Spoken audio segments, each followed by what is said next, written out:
Hi friends, welcome to my kitchen. இன்றைக்கி நம்ம சீனிக்கிழங்கு பொரியல் பண்ண போகிறோம். இது நல்ல இனிப்பாகவும் இருக்கும், அதே சமயத்தில் நல்ல காரமாகவும் இருக்கும், நல்ல டேஸ்ட்டாகவும் இருக்கும். வாங்க ட்ரை பண்ணலாம். ஃபஸ்ட் டைம் இந்த வீடியோ பாருங்க, லைக் பண்ணுங்கள், ஷேர் பண்ணுங்கள், கமெண்ட்ஸ் கொடுங்க, பக்கத்தில் இருக்க பெல் பட்டனை கிளிக் பண்ணுங்கள். 2 கிழங்கு சீனிக்கிழங்கு எடுத்துக்கோங்க, வேக வச்சு எடுத்துக்கோங்க. வேக வைக்க ரொம்ப டைம் எடுக்காது, ஒரு 10 நிமிஷத்தில் நல்லா வெந்துடும். தோலையெல்லாம் எடுத்துட்டு நல்லா பீஸா, நல்லா ஸ்கொயர் பீஸாக எப்படி வேணுமோ பீஸ் நல்லா கொஞ்சம் பெருசு பெருசாக போட்டுக்கோங்க. ஏன்னா கிழங்கு வெந்துருந்துச்சுன்னா சீக்கிரம் உங்களுக்கு மசிஞ்சிரும், அதனால் நல்லா இருக்காது. அதனால் நல்லா பெரிய பெரிய பீஸாகவே நீங்கள் போட்டுக்கோங்க. அதை எடுத்து தனியாக வச்சுட்டு ஒரு கடாயில் எண்ணெய் விடுங்க.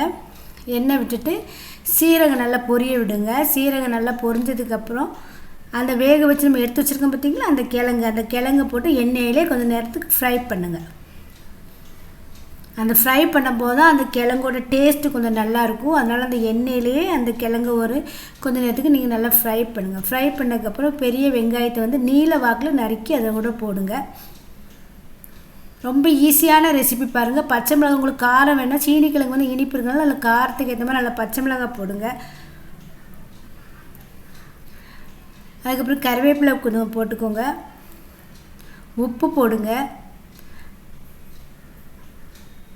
நல்லா கிளறி விடுங்க. மஞ்சத்தூள் கொஞ்சம் போட்டுக்கோங்க, சில்லி ஃப்ளேக்ஸ் கொஞ்சம் போட்டுக்கோங்க.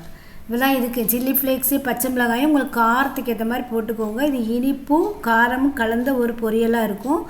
ரச சாதம், சாம்பார் சாதத்துக்கெலாம் சூப்பரான ஒரு ரெசிப்பியாக இருக்கும். சீனிக்கிழங்குல நிறைய சத்து இருக்குது. அதனால் இந்த சீனிக்கிழங்கை நீங்கள் அடிக்கடி உணவில் எப்படியாவது சேர்த்துக்கோங்க. இப்போ உங்களுக்கு எல்லா கடைகளையுமே இந்த கிழங்குலாம் நல்லா கிடைக்குது. அதனால் நீங்கள் ட்ரை பண்ணி பாருங்கள். நல்லா கிளறி விடுங்க. கிழங்கு நல்லா ரோஸ்ட் ஆகி வரும் பாருங்கள்.